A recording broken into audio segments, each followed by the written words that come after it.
Ada sebuah fakta, jika 375 nama orang yang saya sebutkan ini hartanya digabungkan semua sama dengan kekayaan 3 miliar harta umat manusia. Bill Gates, Donald Trump, Warren Buffett, Laxmi Mittal, Paul Allen, Mark Cuban, Jeff Bezos, Rupert Murdoch, Sam Walton, dan seterusnya hingga 375 orang. Demikianlah jumlah kekayaan mereka kalau dijumlahkan sama dengan gabungan kekayaan 3 miliar manusia. Bangsa manapun di dunia, ukuran otaknya, volume otaknya, panjang sarafnya, jumlah pengantar kimianya dalam otak, sensornya, semua sama. Kecepatan kemampuan berpikir sebagian orang tersebut IQ-nya pun tidak berbeda jauh. Kemampuan menyimpan datanya juga sama. Anggaplah otak itu komputer, anggaplah otak itu hardware. Semua manusia hardware-nya sama. Lalu di mana perbedaannya? Mengapa yang satu lebih sehat dari yang lain? Mengapa yang satu mudah tertawa? Mengapa manusia lain mudah mendapatkan jodoh? Mengapa dia lebih cepat mendapatkan uang? Mengapa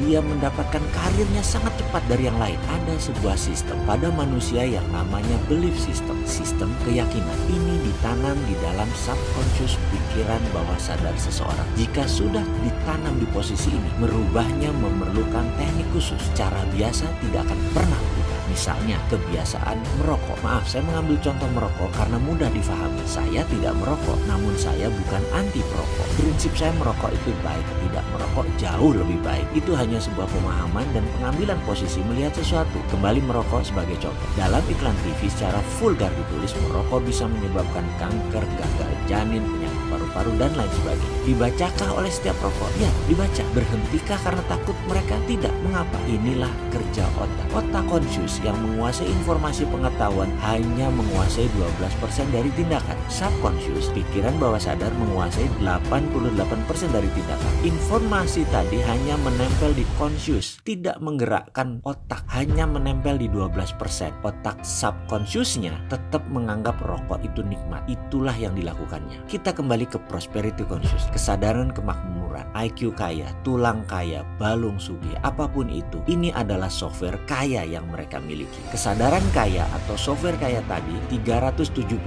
orang yang kaya tadi memiliki software ultra kaya. Sementara 3 miliar manusia sisanya belum memiliki. Mulai bisa menerima? Masih berat? Kita lanjut. Dulu saya mengalami jalan kehidupan yang turun naik seperti gelombang laut selagi badai. Saya pernah memiliki materi berlimpah yang 3 tahun kemudian tinggal di rumah kontrakan dengan masih menanggung hutang besar. Kemudian kembali berlimpah materi yang kemudian di puncaknya kembali terpuruk. Balik lagi naik ke atas dengan beragam kisah pahit manis lainnya. Saya banyak bertanya urusan beginian, urusan jalan hidup, urusan bagaimana bisa makmur dan tetap makmur. Hingga saya memutuskan belajar kemanapun dan mencari kemanapun agar saya mendapatkan jawaban dan solusi masalah kemakmuran. Sampailah saya belajar ke School of Mind di Australia tahun 2001. Disinilah semua terungkap, setidaknya menjawab apa yang saya cari. Jadilah sebuah pelajaran bisnis ala Mardi. Pengalaman-pengalaman pribadi tersebut saya buatkan dalam sebuah video naratif yang disiapkan untuk sahabat semua. Ada harga tentunya